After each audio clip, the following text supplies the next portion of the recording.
Alrighty, hello everybody and welcome back to Letterboxbookclub. Book Club. My name is Claire. And I'm Mackenzie. And today we are discussing Reckless, the fourth book in the Chestnut Springs series by Elsie Silva, not Silvers, as I keep thinking. We are following along Winter and Theo's journey. Very exciting, a highly anticipated book. I have high expectations. And yeah, with that, Kenzie, kick us off with the blurb. Theo Silva, rowdy bull rider, notorious ladies' man, scorching hot trouble wrapped up in a drool-worthy package, and he's looking at me like I might be his next meal. But I'm also almost free of my toxic marriage and have sworn off men entirely, so all I see when I look back is temptation served up with a heaping side of heartbreak. The man is hard to trust and even harder to resist. Make that impossible, because Theo is persistent, and no matter how hard I try to freeze him out, he melts my icy exterior and pulls apart all my defences. Over a drink in a small town bar, I blurt out my deepest, darkest secrets. Then I spend the singular hottest night of my life with him. He worships my body, he makes me blush, I come alive beneath his hands. Then I tell him to forget it ever happened. I want simple, and with him it all feels complicated. It was supposed to be a one-time thing, a secret, but that little plus sign is going to make this secret impossible to keep. Love it. What's feelings and emotions, Claire? I really enjoyed this book. I feel like we are very aware that Elsie likes to incorporate, real deep, intense human issues into her books. I feel like there was a nice balance of suffering and then comfort. You're gonna suffer. You know what I mean? I'm happy about it. Yeah. But when I thought about it, this is a huge, suffering is a contest, pissing contest throughout all the characters. How deep and traumatic can each character get? And who is deserving of such great comfort and love and everything, blah, blah, blah. But no, it was great. I think it was well balanced. Took a pretty unexpected turn, because the way I was thinking about how, Theo's behaviour moving forward, I associated it with something different, but it just turned out to be just his own little mess. But as we're recording, we're a little cowboy brain rotted, so who knows if Bo's book is going to come out or not. Yeah. But this is coming, we're recording this a month out, so yes. Who knows. I really enjoyed it. It's just my go-to. I just if I don't say anything, I'm just I really enjoyed it. Doesn't make it any less meaningful. It was fun. I like Winter, and I like how I know towards the end, I like how Winter and Summer are seeking justice and restitution for their traumas. Yeah. What about you, Kenzie? Thoughts, feelings, and emotions? Yeah, I really enjoyed this book as well. Don't mock me. I'm not mocking you. I have qualms. I have a few qualms. But I enjoyed it. I like how kind of each book is getting into more actual real world issues. Right, yeah. Yeah, and more believability of what things, what life can do and how things can happen, etc., etc. I'll just get into my qualms straight away, yeah. So I, Winter is always referred to as the ice queen, or she's got this hard exterior, but to me, she's never come across like that. Yeah, she's never come across, she's been guarded, sure, maybe, but she's never come across as a bitch. It's just what they refer to her as, kind of really the ice bitch or whatever, the ice queen bitch. She doesn't come across to me as that. She just comes across as she's well educated. Yeah. And obviously she's a doctor. And she is guarded because of her traumas, which is fine. Yeah. And the traumas that have been moulded onto her by exactly. her own mother. But she just wants to be loved. And so she doesn't come across to me as this icy cold bitch. She just comes across as a normal kind of introverted person who's kind of on their own for the first time, realising that they can make their own decisions and realising what freedom that gives them in this world. Yeah, I love that. Yeah. And then my next qualm is that this is just going to spoil the entire book, so I hope that you've read the book. So obviously, Winter gets pregnant from a one-night stand, and honestly, if I had a nickel for every time I've heard this in the last few days, I'd have 3 nickels. What? Just in the book world. Oh, book world. I thought you meant real life world. No, book world, Claire, so you've got some things to look forward to. Anyway. Oh. Not in the way you might expect, but just... Oh, God, now I'm just remembering. Okay, no.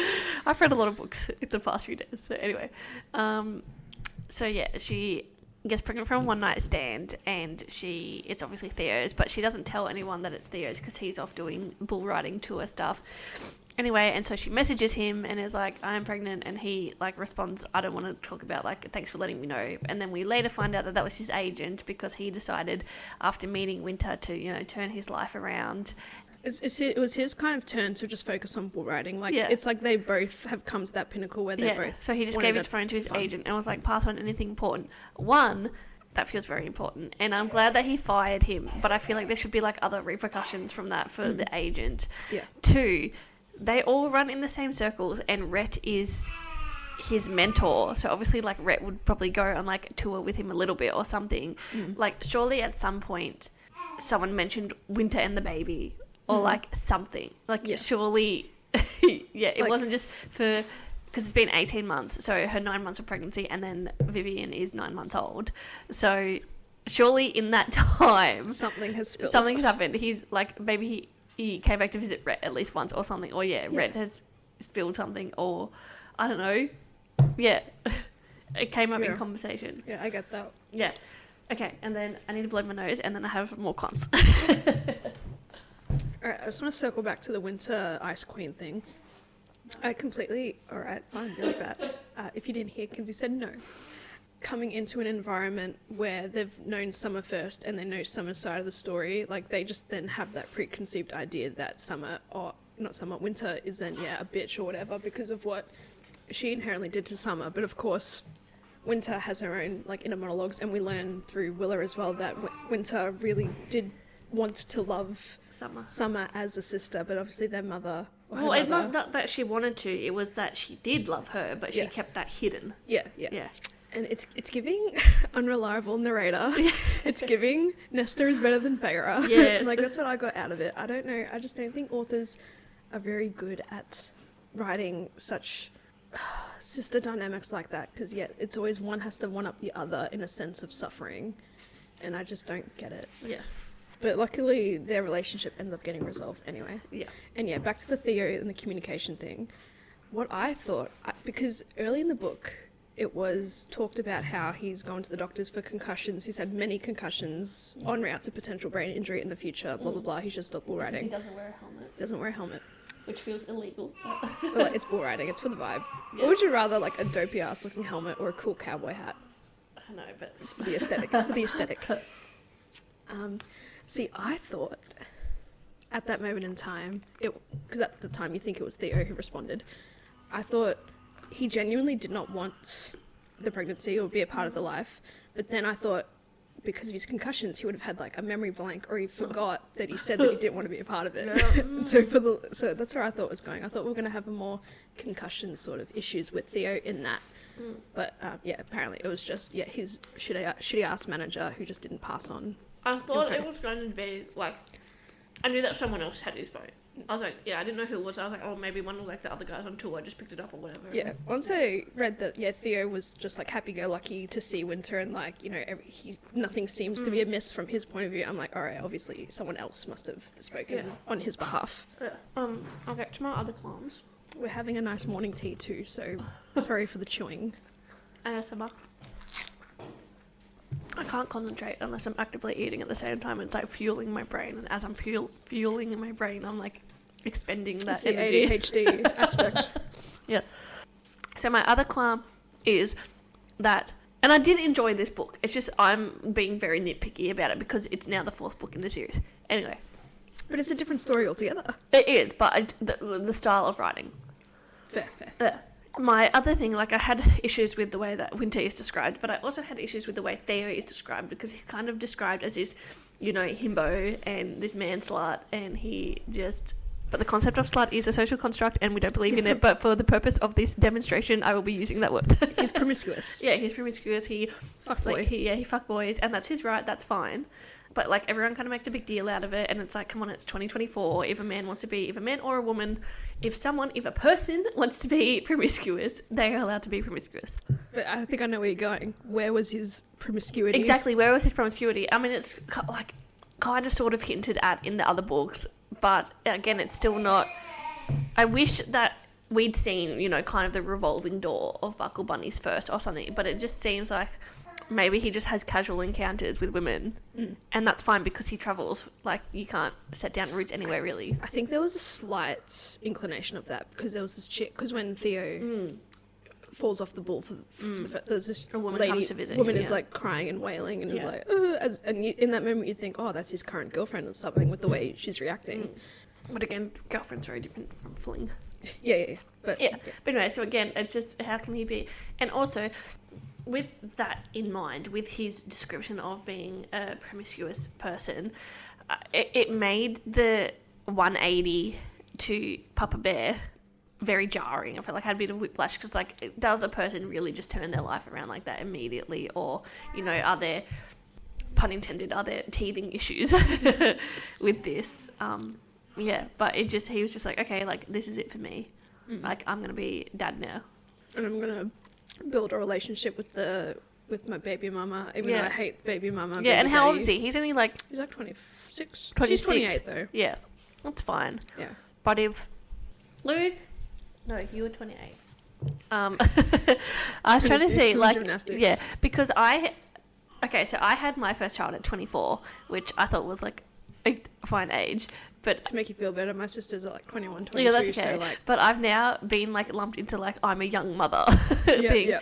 And knowing people, now that we're closer to 30, that's 24, 26. Try not to flinch when you say that. Anyway. Don't worry, I'm being constantly reminded how close I am to turning 30, and it's still a couple of years away.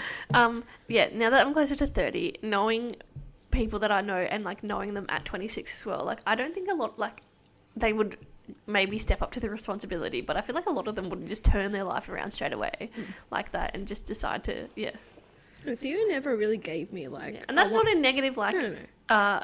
commentary on the people I surround myself with. That's just a commentary on society, because if you had found out, you know, 18 months after you slept with someone that they had a child, like, there are issues, like, you need to communicate things, you need to discuss, like, moving forward, etc. Blah blah blah. Yeah, I suppose, this is written in very much a whimsical happy ever after sort of state, but it's always, it's a nice ideas to think about, and you can reflect on that sort of commentary as well, and then apply it to real life, even though it's just meant to be a happy-go-lucky read.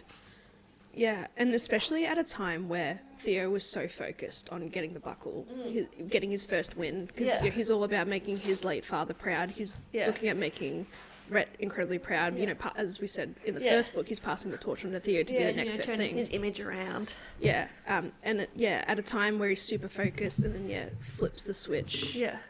I guess it just goes to show how devastated he also was that he felt like he missed a lot as well. Yeah, and then also... And that he would have been there, like, that's the thing, like, he would have been there, a supportive one-night stand partner moving forward. Yeah, and also, and I understand that he missed out on 9 months worth of the baby, and, you know, like, he wanted to be there and everything, etc. But when he was healed from his injury, because he broke his collarbone or whatever, anyway, what a trope, love that. Anyway, when the tour was, like, going back up, or, like, when he had the chance to go back out, whatever, like, Winter kind of had to push him to go and do it. Yeah. And, like, that's your livelihood, that's your legacy. Again, like, I just don't think you would give it up like that. No, you'd find it compromise. Yeah. But and I think there was a moment where, I think it was an issue with Rob, and it was either help Winter with Rob, or focus on bull riding. And he really wanted to focus on the Rob thing. Yeah. But... Yeah, Rob was suing her. But, Oh, no, he wanted a paternity test. Yeah. Which, I mean, it's kind of an inconsequential thing. Like, it's not something that you have to stop your entire career for to help. Like, it's just something that can be woven in. Yeah. You can work around it. Yeah, interesting. And then that's where I felt like all that comfort comes from, because, Theo treats Winter so well, and like a little princess that she deserves, etc. And he's there, and he's again devastated when he found out that what's his name, Jeff, how Jeff didn't pass on the information, and he was so distraught, which is refreshing, because sometimes you hear, like, in groups on social media, and just social media in general, when you hear people be like, oh, I've just found out I'm pregnant, like, with a one-night stand, or with someone who I've never seen having kids with, or whatever, and then they just kind of get ghosted from. But it's nice and refreshing to have that representation of, like, the man stepping up, I guess, and because it's his fault too. Yeah, like, it takes two to tango. So let's talk about not the fault, but let's talk about the act. The act. So Their one night stand. yeah. I'm sorry to interrupt, but I love that it was a fade to black. Yes, same. Yes. Okay, I mean, cool. and then we did eventually get it. Yeah. But I do In that love a moment. fade to black. Yeah. In that moment, yeah. Yeah. I felt like it was a kind of like a vulnerable moment for Winter, and like we didn't need to see that yet. Yeah. Though I want to talk about the intricacies of everything. Okay, so like their contract on a coaster, they're drunk. It was okay, and this was set after a family dinner from the last book. Yeah. So, and again, I like the way that the timelines all are woven in together and stuff because, yeah, in this one, like, Willa has her baby, and I'm pretty sure, oh my God, what's her name from the first book? Summer, yeah. Summer get married. Yeah. Oh, that's the thing, I was expecting more of a greater timeline between then, but everything's happening just in conjunction, and so... Yeah. I suppose that's just real life running parallel with each other. Yeah. So, yeah, it's after a family dinner, like the family dinner where Winter, you know, has decided that she wants to be part of this little found Not family so little that they anymore have. family. Yeah. Anyway, and she goes back to her hotel, her hotel, and Theo is staying there as well. And so they're doing tequila shots. Yuck, I'd be dead. Anyway, and I don't know, they kind of like talk about like Theo's like, I can rock your world. She's like, I don't come, and blah blah blah. Anyway, and Theo acknowledges that she's drunk or like has been drinking, and then Winter writes out like a contract. But he's also drunk. Yeah. Theo Winter writes out a contract that, you know, it's one night, whatever, blah blah blah. We're not going to talk about it ever again. Yeah, I consent. And then Theo like writes that I will contact you again, like, and try and we'll go again or whatever. Anyway, I like the contract. It's funny. It's cute. I like the idea of it. It's lighthearted. Yeah, it's lighthearted. But they are drunk. Yeah. And even though she wrote that she consented, But what about him consenting? Yeah, him consenting as well. Yeah. I suppose he still signed it as well. Yeah, so they're both drunk. They both kind sorry. of. Anyway, so I liked it, but I would have liked it if they had. I don't know. Like it would have been not a better story, but like I don't know, it's a more broad story if they had done this, go on their separate ways or whatever for like a little bit, and then I don't know, one night like Winter calls him up and is like, I'm ready to like the contract or whatever. Like I wish that she had become more of her own person Before doing this. Yeah, because I felt like it was just like, well, to get over Rob, I got to get under someone else. Yeah, kind of thing. Or she's at the deepest, darkest parts of her life, Yeah. and she just wanted a bit of fun in that moment. And you reckon it should have happened, like at least happened again before the pregnancy? Yeah, okay.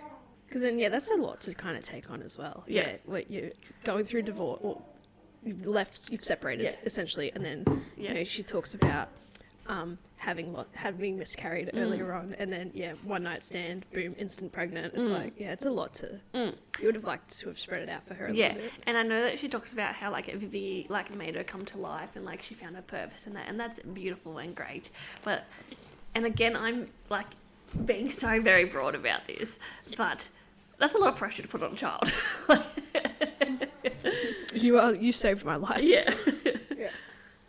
Yeah, it's funny, the sense of purposing, given what that NFL football player said about their life not starting until, I guess married and had a kid. Look, while I'm on That's what I thought. Okay, while I'm on That's this what train you're of saying. thought, though, I do need to like double back because I always talk about, with Luke as well, we were talking about like, do you remember life before kids? And we're both like, it was pointless. Like, what was life before our kids? Like, our kids have given us meaning in life. But And that's fair. That's fair. Yeah.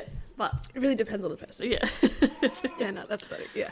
But I guess because, Winter did have the fertility struggles, and she was struggling to get pregnant, and then at that time stay pregnant. She really felt like this was a changing of the seasons, changing of the guard, and so was going to take that opportunity. Like, she's not going to risk not having it. And that's her right. And that's all right. And that's just another... Yeah. But I feel like we see that all the time in media. And like, I've definitely seen the like fertility struggle and then one night stand kind of situation, and then like, okay, well, like I'll just keep it because like you can't risk not getting it anymore. And if you've always wanted to be a mother and everything, then that's something you're definitely going to hold on to. Yeah. Well, I love how as well Winter is like, oh, I don't come. Yeah, that's all. It's like, well, you haven't been with a man who can make you come. But he's a doctor. He should he knows the biology, and he should know. Yeah. I always thought about this, so I'm going to go off track for a second, because babies and vaginas and things. So in both my pregnancies, I had male OBGYNs, and they were lovely. And this might be irrelevant because Rob's a neurosurgeon or a heart surgeon? Heart surgeon, yeah, surgeon. because he summers. So You're thinking of Ryle. So so he's. Why are all doctors abusive? Is what I'm saying. Anyway, so yeah, I had male OBGYNs, and they were lovely, and they were young and attractive, so it was very awkward bearing all to them, but it's in a medical sense anyway. But so I'm thinking, like, if you're looking at, 10 plus vulvas a day, like, do you want to go home and, like, can you, like, take yourself out of that and not just think about it, like, medically, but, like, sexually. So, yeah. I get that. But maybe if it's, like, with the male doctors, like, your wife, your girlfriend, someone who you have that sexual relationship with, like, I feel like you can ignore it in a way. But, yeah, I understand. And good for you for having male OBGYNs. Thank you. 'Cause I know there's a lot of discourse about that. It's like, why would you become a doctor just to look at female vaginas all day, Yeah. But each time, like, because I do not have private health insurance. It was a public system. I was, like, asked for consent, like, to have a male, like, come in and examine me. Yeah. Like, I don't know. Everyone has a weird... Everyone has boundaries, and that's fine. Yeah, and everyone has, like, their own different ideas of what they want to do with their jobs. And if it's, like, as niche as being a vagina doctor, being a male, like, some people will see that as inherently weird. Other people will be like, well, maybe he just genuinely wants the third party option. But, yeah, ultimately, good on Winter for overcoming kind of... I suppose she hasn't really overcome the fertility issues because I suppose it's just been an ongoing thing and it's part of who she is. But... yeah, she saw Vivian as that opportunity to be a mother, and she was always going to take it. Yeah. Yes. So, obviously, Theo comes home from tour, and, well, he is injured off tour. And so, he obviously comes back, discovers that there's a child, and he does the quick maths. yeah. Oh, I loved when Winter did the quick math. She's like, oh, I haven't had my period yet. Blah, blah, blah. Yeah. Christmas time? Yeah, I think so. Yeah. She's like, Christmas? No. Yeah, so they do the quick math, and he realises that it's kid. He moves in next to her. Because they all have plots of houses. Yeah, I like property. He has a, like, degenerate, like, Chihuahua rescue dog named Peter. Yeah. He's on his last legs. Yeah, on his last legs, honestly. And that's okay. Hanging on for dear life. Yeah. And then I feel like I've been talking for a really long time, so... That's fine. You had a personal anecdote. Yeah. Like... anyway, and... then, Theo decides that he is daddy, and he comes in night in shining armour, have a bath, go get your nails done, I'll clean the house, hot, I'll look after the baby. He's a trad dad. Yeah. let me eat you out in the gym. That is a public place. That is a sexual offence waiting to happen. Yeah, this is a communal... This is... area. Summer's gym. Yeah. And she has cameras. Yeah. And he goes, I need to delete some footage. That's funny. Oh, I loved, when Winter snuck into the gym, broke in, whatever, to try and get his details. Yeah. Theo Silva is the fictional man, husband material that every woman wants and needs. And needs it. Swoops in. Oh, I've also realised that, his dog's name's Peter, and he obviously nicknames Winter Tink. I hate these fucking nicknames. I don't know. They just seemed forced, but I suppose it gives off the, Peter Pan and Wendy sort of theme. Like, Theo's done some growing up. Bombastic eye roll. Growing up, from his promiscuous ways that were not existent in this book. Promiscuous ways. Yeah. And honestly, again, back to this, so he's a man in his early 20s. He's allowed to sleep with whoever he wants to sleep with. He's allowed to have fun. And even though Winter is now in her, dare I say, late 20s, she still has a right to sleep around if she wants to. But I suppose, she's been built up from her mother to have such a structured life and tick all the societal construct boxes, like have a good job, marry a good, a high-earning fella, and then have a kid and family. But now, her life has now done a 180 as well, because now she's living more freely for herself, and she is actively ignoring her her mother and father and stuff as well. So, like, she's going really against the grain of what she was molded to be. Good on her. Good on her. I love that. Break generational traumas. Yes. And cycles. Yes. Although, dare I say, Winter did really have a woe is me situation, because it's like she was granted an apology. What are you doing? I'm just looking at the fish tank. Sorry, I thought that was a dead fish floating around. Okay. Because like Winter had to have a conversation with Kip, and Kip, was really apologetic about it. But then I'm here thinking, well, where's Mariana's, I don't know. Marina's apology to Summer for being a cunt to her. Like, I don't know. It's very like, it came across that Winter deserved more of an apology. But I suppose, that she had that Ice Queen vague perception of her character throughout the other family members as well. So I don't know. It's just very, suffering is a contest, and like Winter deserves more apologies, but then this happened to Summer, but then blah, blah, blah. It's like no one can really write like female sister dynamics without one having to be more traumatized or suffer that little bit more. Very true. Also, Theo's mother comes into town. Oh yeah, that's fun. Yeah, and she is lovely. She is the mother-in-law everyone deserves. She helps with the baby. Why is that?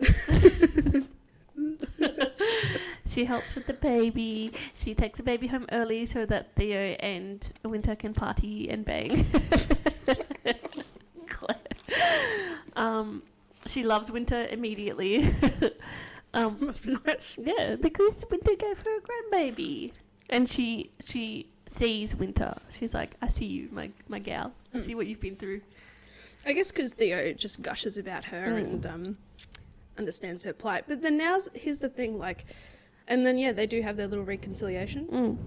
I think it was just like at the gym, Winter's on the verge of a breakdown, and she just like says everything, and then it's like all hunky dory, which is great. And I like how, because Rob serves Winter with paternity test papers. How did he find out? Maybe her parents, the mum probably, because the mum works at the same hospital. Okay, I just thought that like Winter never told her or never said anything about her. No, I think they knew. They just never came to visit. Okay. Yeah. Because I know the Eaton family and Summer and everyone knew of the pregnancy, but just didn't know who the father was. Also, maybe like Instagram. Okay. Maybe like it's not explicit. Right. Anyway. Or maybe she said that to everyone, like, I'm pregnant, don't know who the dad is, blah blah blah. Yeah. Okay. Yeah.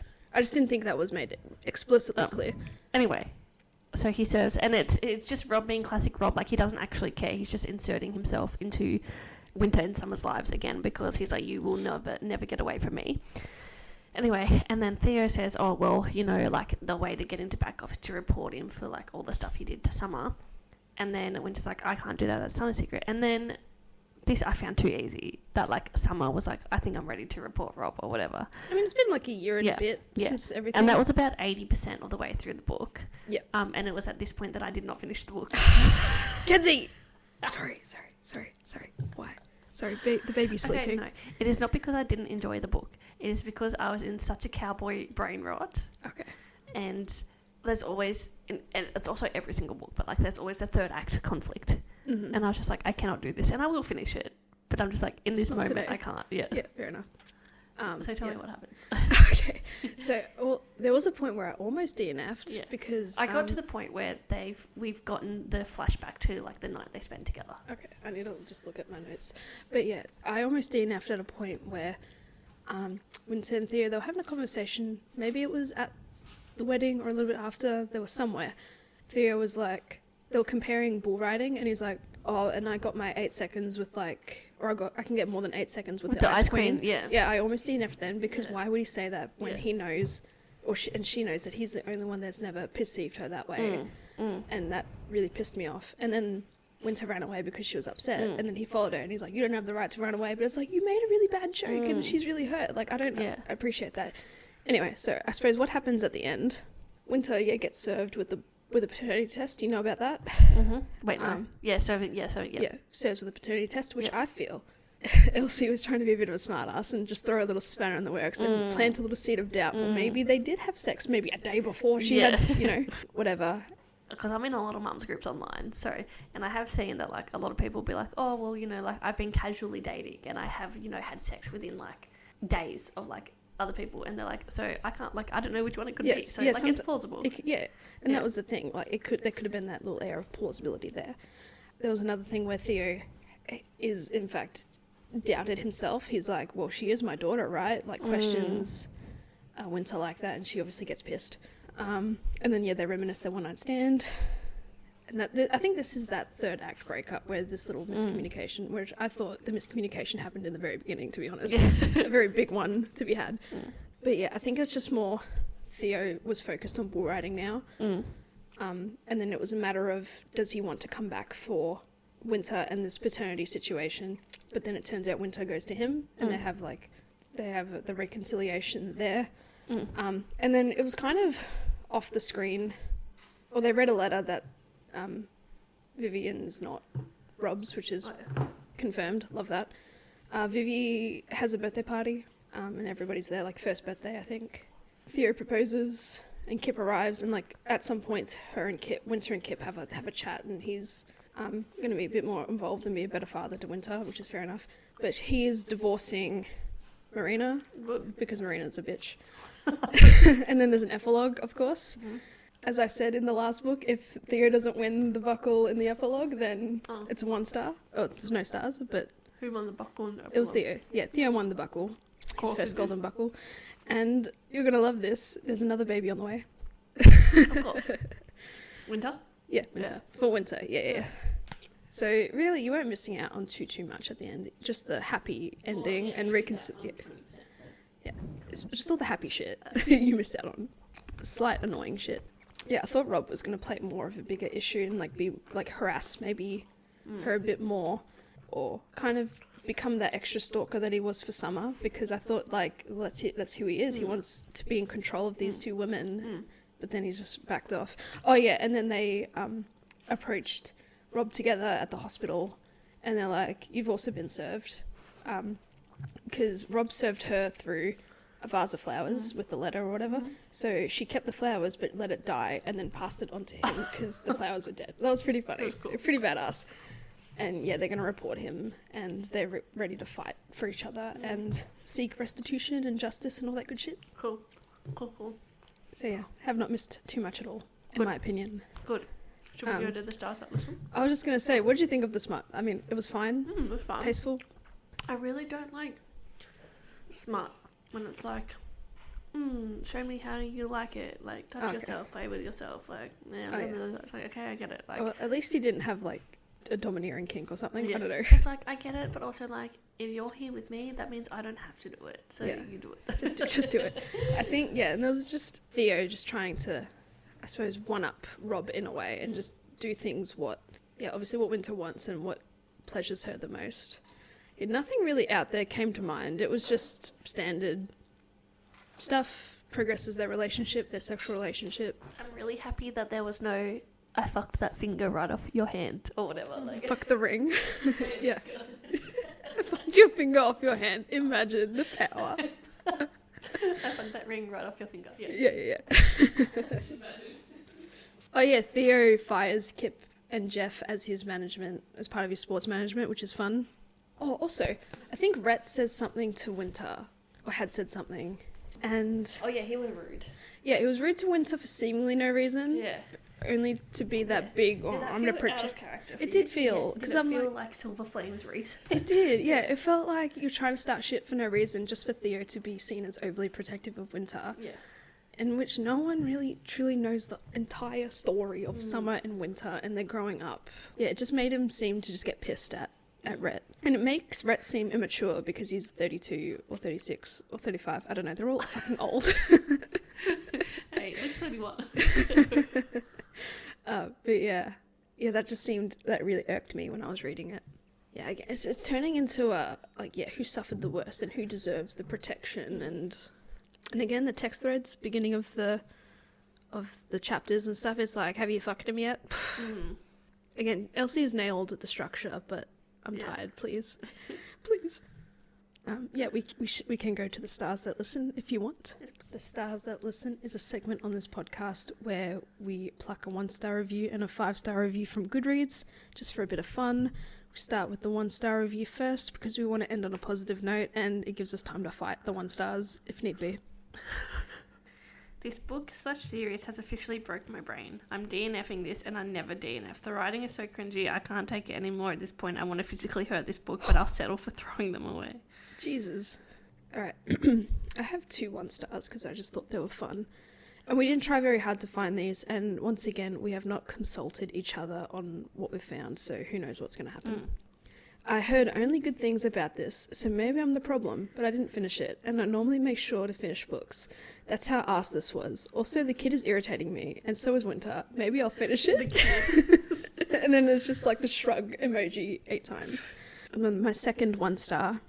This was so boring. After all the TikTok hype, I finally read it, but pretty much skimmed. There was no plot.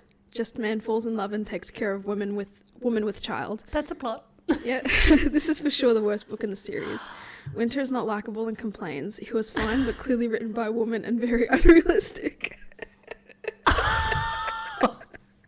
That's a personal attack. It really is. My 5-star. I don't know how, but I fall more in love with this series each book. This series is home, and this book was nothing short of perfection. Theo and Winter forever. Oh, and Vivi too. Love it. You have another one? No. Okay, my 5-star review is easily my fave of the Chestnut Springs series. Theo and Winter's story was incredible, and Vivian's. I was immediately drawn in from the beginning and just couldn't get enough. From the constant banter to building a family in several different ways to growing as individuals and together, this one was just so good. And then just like a sentence in the same screenshot just says, Theo Silva has raised my standards so high. If my future husband isn't him, I don't want it. And that is your right. Very good. Moral of the story, and that is your right to do whatever the fuck you want. Thank you, everybody, for listening. Just a mental blank I was there. like, what do I say? Yeah, thanks for listening. You can find us on Instagram at letterbox_book_club. And from there, our link tree is in the bio where you'll find us in all the places. Also, I don't know when this is getting released, but we have some very super exciting content coming up, and I'm very super excited about all of it. This is coming out in 5 weeks from the recording. Yeah. So we may have forgotten about it. Yeah, that's by okay. then. Anyway. Also, at this point in time of the recording, as I said, we've encountered a little cowboy brain situation, so we are ignoring Bo for now. Yes, but we will come back to him. Who knows? Maybe by the time this is released, the Bo episode has been recorded and perhaps en route to be released. But who knows what can happen in the 5 weeks? And yes, super exciting things for us in the book community. Looking forward to it.